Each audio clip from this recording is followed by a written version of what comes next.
Subscribe करें ज्ञान की बातें विद आजम यूट्यूब चैनल को और बेल आइकन को दबाएं ताकि इस चैनल पे आने वाले वीडियोस के अपडेट्स आप पा सकें। व्यूअर्स, आप सबका मैं फिर से सहृदय स्वागत करता हूं ज्ञान की बातें यूट्यूब चैनल पर। आज का विषय है सेंटेंस। The sentence. सेंटेंस किसे कहा जाता है? ग्रामर सीखने के लिए ज़रूरी ये है कि हमें उसके मूलभूत एक ढांचा पता होना चाहिए। यानी एक वाक्य जो गठन होता है, उस वाक्य के अंदर क्या क्या होता है, वाक्य दरअसल किसे कहते हैं, सेंटेंस किसे कहा जाता है, सेंटेंस किस किस चीज़ों को लेकर बनता है, उसमें कौन कौन सी चीज़ें होती हैं, उनको क्या कहा जाता है, ये जानना ज़रूरी है। सेंटेंस किसे कहा जाता है?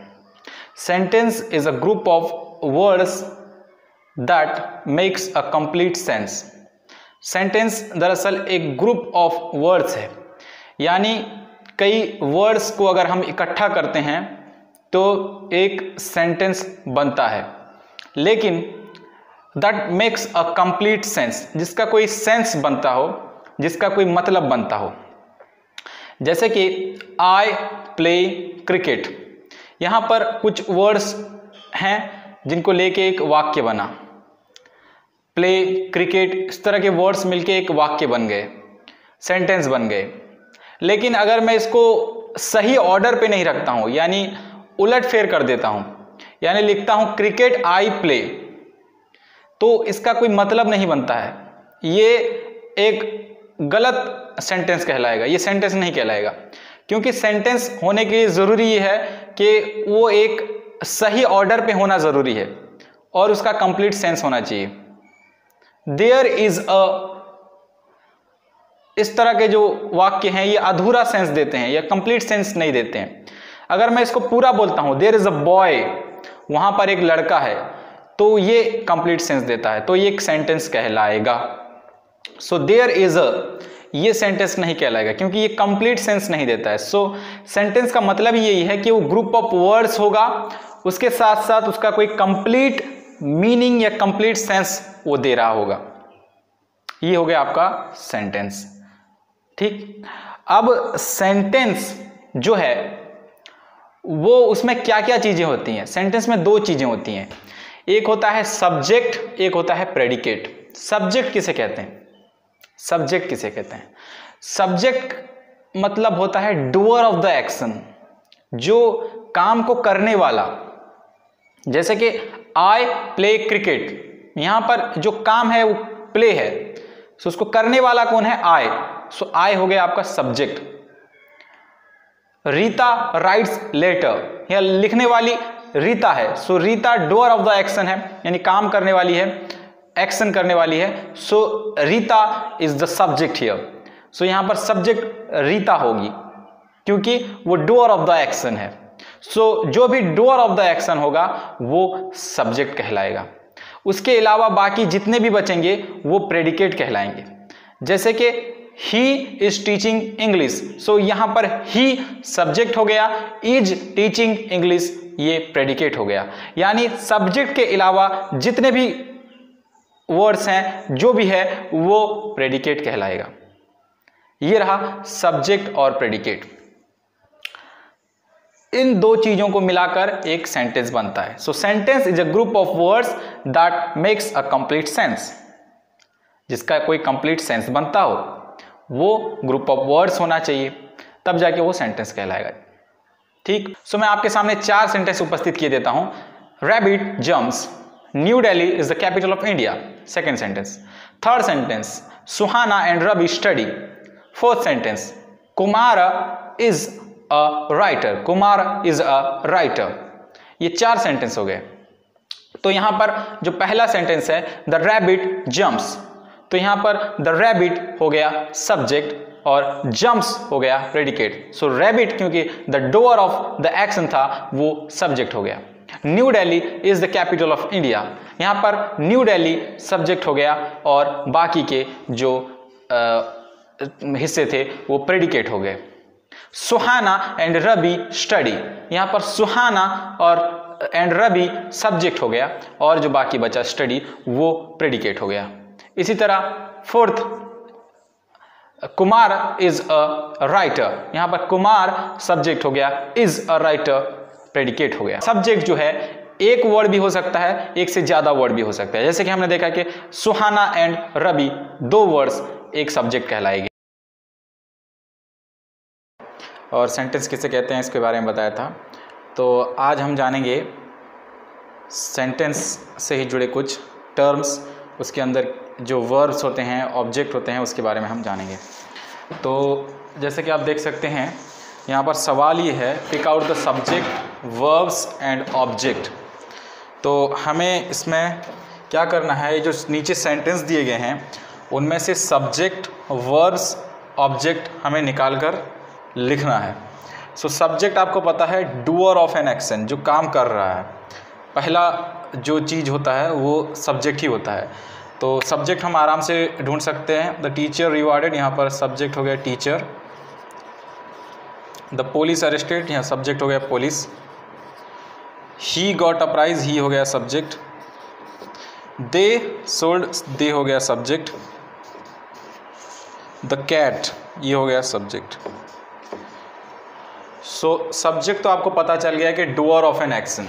वर्ब क्या है, सब्जेक्ट पता चल गया, doer of an action. Verb क्या है, जो काम, एक्चुअल में जो एक्शन हो रहा है, जो काम हो रहा है, उसे हम सब्जेक्ट कहते हैं। यहाँ पर रिवॉर्ड जो है ये काम है, यानी जो टीचर कर रहा है, रिवॉर्ड देने का काम टीचर कर रहा है। सो ये हो गया एक्शन, यानी ये वर्ब हो गया।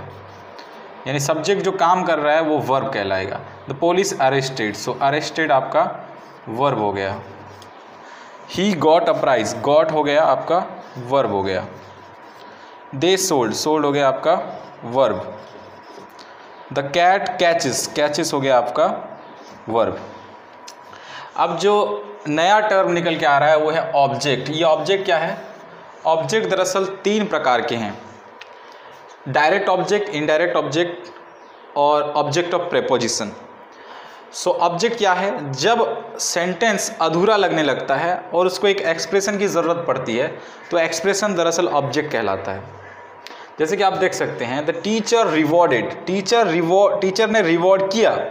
अब जब हम वर्ब से सवाल करते हैं कि व्हाट, क्या रिवॉर्ड किया, तो आंसर नहीं, सॉरी, जब हम वर्ब से सवाल करते हैं कि टू हुम, किसको रिवॉर्ड किया, या फिर व्हाट, तो यहाँ पर व्हाट का तो आंसर नहीं है, क्या रिवॉर्ड किया वो आंसर नहीं है, लेकिन किसको रिवॉर्ड किया वो आंसर है। सो ये हो गया आपका इनडायरेक्ट ऑब्जेक्ट, द चाइल्ड, यानी जो बेनिफिशियरी है, जिसको लाभ मिल रहा है, वो हो गया आपका ऑब्जेक्ट, इनडायरेक्ट ऑब्जेक्ट। ठीक।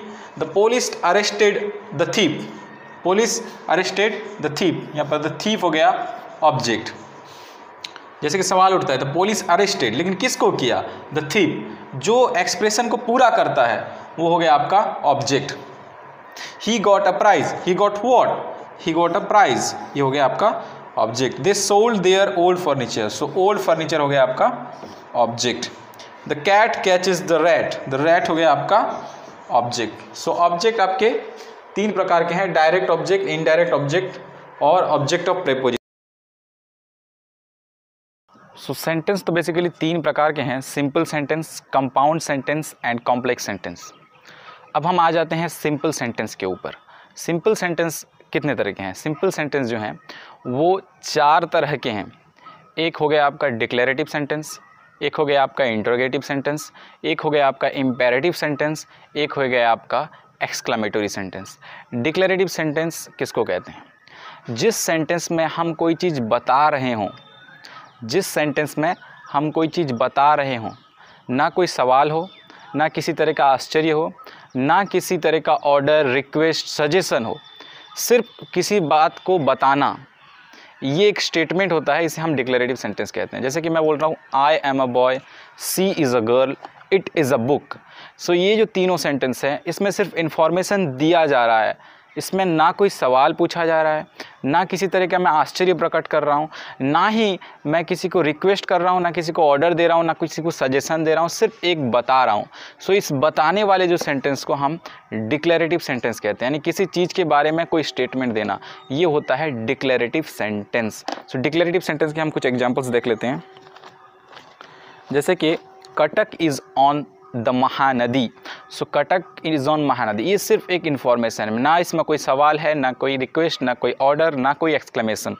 The cuckoo sings in spring. Cuckoo जो है स्प्रिंग में गाती है, ये भी सिर्फ एक स्टेटमेंट है। Anil teachers English grammar, the story appears very interesting. तो इस तरह की जो सेंटेंसेस हैं इन्हें डिक्लेरेटिव सेंटेंस कहा जाता है। अब आ जाते हैं हम इंटरोगेटिव सेंटेंस के ऊपर। इंटरोगेटिव सेंटेंस यानी जिस सेंटेंस में हम कोई प्रश्न पूछ रहे हों, क्वेश्चन रेज कर रहे हों, वो सेंटेंस जिसमें हम प्रश्न पूछ रहे हों या क्वेश्चन रेज कर रहे हों, इस तरह के सेंटेंस को हम इंटरोगेटिव सेंटेंस कहते हैं। इंटरोगेशन नाम तो सुना होगा, पूछताछ करना। सो इंटरोगेटिव सेंटेंस का मतलब होता है किसी को पूछना, कोई सवाल पूछना। सो जितने भी सवाल हैं वो आपके इंटरोगेटिव सेंटेंस होते हैं। जैसे कि यस नो क्वेश्चन भी हो सकता है या फिर WH क्वेश्चन भी हो सकता है। और एक WH question, yes no question, जैसे कि did she attend the class yesterday, क्या उसने बीते हुए कल क्लास अटेंड किया था। इसका आंसर यस में हो सकता है या नो में हो सकता है। तो यस नो क्वेश्चन भी एक इंटरोगेटिव सेंटेंस होता है। फिर और दूसरे तरीके question, who wrote the letter, a letter किसने लिखा है। सो इस तरह के जो सेंटेंस होते हैं ये WH क्वेश्चंस हो सकते हैं। हाउ ओल्ड आर यू, ये भी WH क्वेश्चन होता है। सो जो भी क्वेश्चंस होते हैं वो इंटरोगेटिव सेंटेंस ही होते हैं। अब आ गया आपका इंपेरेटिव सेंटेंस। इंपेरेटिव सेंटेंस का मतलब होता है कि कहीं पर किसी को रिक्वेस्ट किया जाए, किसी को ऑर्डर दिया जाए, किसी को सजेशन दिया जाए, या फिर किसी को आप कमांड दे रहे हों। इस तरह के सेंटेंस आपके डिक्लेरेटिव सेंटेंस होते हैं। जैसे कि respect your elders, please have another cup of T, यहाँ पर रिक्वेस्ट किया जा रहा है। मार्च ऑन सोल्जर्स, यहाँ पर कमांड दिया जा रहा है सोल्जर्स को। Let's go on a picnic, ये सजेशन दिया जा रहा है। Beware of pick pockets, pick pocket से सावधान यानी वार्निंग दिया जा रहा है। Don't write on the front of the page, don't write on the front page of the answer book, answer book के पहले पन्ने पर कुछ मत लिखिए, ये एक इंस्ट्रक्शन है। सो इस तरह के जो इंस्ट्रक्शंस, सजेशंस, एडवाइस, रिक्वेस्ट या फिर ऑर्डर होते हैं, इन्हें हम इंपेरेटिव सेंटेंस के कैटेगरी में लाते हैं। अब आ जाता है आपका एक्सक्लामेटरी सेंटेंस। एक्सक्लामेटरी सेंटेंस क्या है?